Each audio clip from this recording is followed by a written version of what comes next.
Greetings, fellow seekers.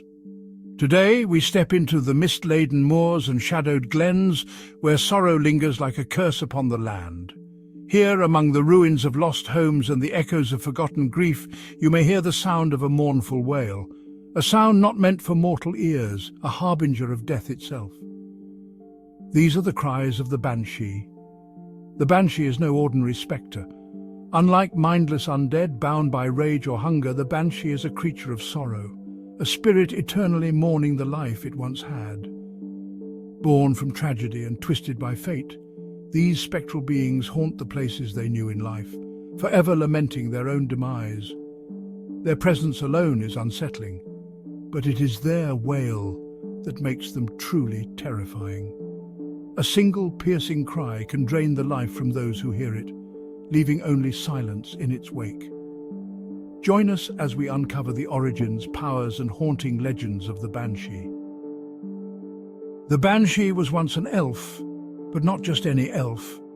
Only those who in life were consumed by vanity, cruelty, or selfishness can suffer this fate. The curse of the Banshee is not merely undeath, but a punishment, a twisting of the soul into something eternal and wretched. Elvenkind has long held that beauty and grace should be matched by wisdom and compassion. Yet, when an elf of great arrogance and vanity allows their own pride to overshadow kindness, the gods or fate itself may decree a fitting end. Upon their death, they do not pass into the afterlife as others do. Instead, their soul is twisted into a banshee, forced to wander the world, forever trapped in the sorrow they ignored in life. Once transformed, the Banshee loses all sense of self, remembering only fragments of the person they once were. Their vanity rots away, replaced by despair and hatred for the living. They haunt the places where they once walked, unable to leave the lands that remind them of what they have lost. A Banshee's form is ethereal and ever-shifting, a shadow of what it once was. Its body glides rather than walks, moving as though caught in an unseen wind, flickering at the edges like a dying flame. Once it was flesh and blood, but now it is little more than a wraith-like silhouette, with a flowing, tattered gown of mist that drapes across an indistinct hollow figure. Its hair moves unnaturally, drifting as if submerged beneath invisible water, and though its face is often obscured, those who glimpse it say it still bears the echoes of its former beauty, twisted by sorrow and regret into an expression of eternal grief. Though a Banshee is a being of despair, it is not defenseless. Drawn to the living by an instinct it barely understands, it senses the presence of creatures up to 5 miles away, a lingering remnant of the life it lost. Its mere touch is deathly cold, not merely chilling flesh but draining vitality itself, leaving those who suffer its grasp weakened, their strength sapped, as if the very essence of life is being pulled away. As a spirit, it exists partially beyond the physical world, making it resistant to mundane weapons. Only enchanted weaponry and magic can effectively harm it, as normal steel merely slows its advance. Yet its most terrifying ability is not its touch or its spectral form, but its wail. Once per night, a Banshee can release a cry so filled with grief and anguish that it does not merely chill the blood. It saps the very life from those who hear it. The sound is pure despair made manifest, overwhelming the senses, forcing all who stand before it to confront a paralyzing wave of sorrow and dread. Those who fail to resist its power are drained of all strength, collapsing into unconsciousness as death's grasp begins to take hold. For the unlucky few, this wail does more than terrify, it leaves them helpless, teetering on the brink of death. Unlike wraiths, ghosts, or other restless spirits, Banshees are not aggressive hunters. They do not seek out the living to possess or torment, nor do they hunger for flesh like ghouls. Instead, they are bound to the lands they once knew, roaming the ruins of their former homes, weeping for themselves and for all they have lost. However, this does not mean they are harmless. A Banshee's hatred for the living grows with every passing year. They may lash out in moments of rage, draining the life from those who trespass upon their sorrow. Some banshees, driven by resentment, may even seek out those they believe have taken what was once theirs, a noble's daughter, a bride, an elven beauty whose laughter mocks the silence of the banshee's fate. Legends speak of travelers hearing a distant cry only to find themselves lost and disoriented, as though the world itself shifts in response to the banshee's presence. Others tell of those who look into a still lake at night, only to see a reflection not their own, a weeping woman standing behind them, fading before they can turn to face her. To face a banshee is to confront sorrow itself, but few who do survive to tell the tale. While they are not mindless hunters, their powers make them incredibly dangerous, particularly to those unprepared for such an encounter. The best way to survive a banshee is to avoid it entirely. If one senses its presence, it is best to leave before night falls. Those who cannot escape must protect themselves from its wail, for no armor or steel can shield against its effect. Despite their fearsome nature, banshees are not invincible.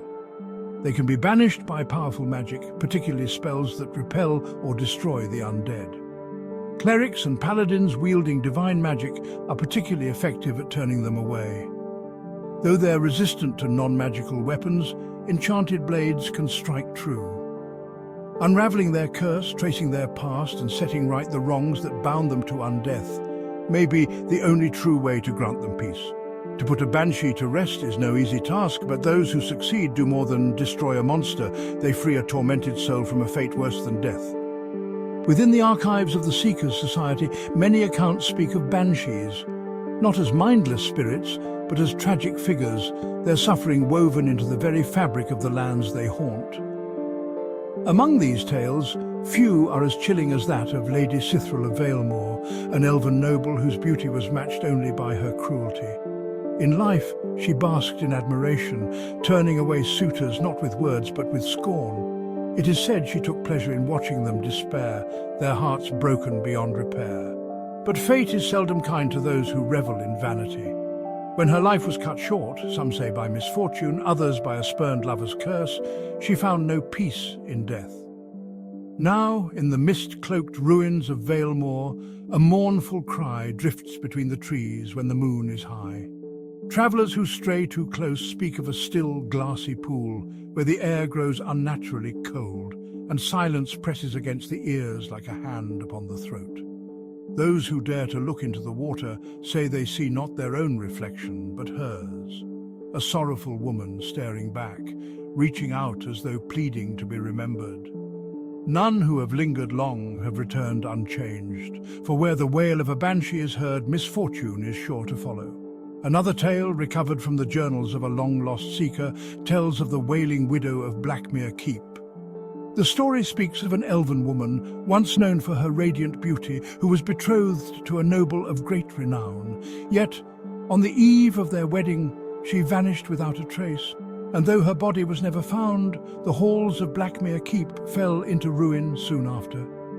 Servants whispered of strange happenings, of mirrors clouded with mist, of distant sobs carried upon the wind, and of a figure that drifted through the corridors, searching for something long lost.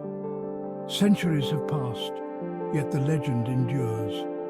On nights when the sky is dark and the air is thick with mist, some say the banshee still walks the halls of the ruined keep, lingering before a shattered mirror, her back turned to any who might enter.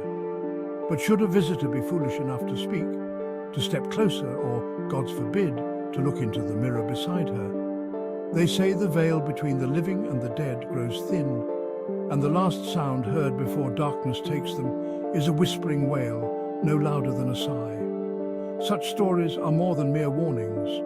They are reminders of the price of vanity, of the weight of regret, and of the truth that some wounds do not heal, even in death. The archives hold many more such accounts, but all share a common thread. A banshee's sorrow is eternal, and its wail is never forgotten. The banshee is a creature of sorrow, not malice, a tragic spectre whose own flaws condemned them to undeath.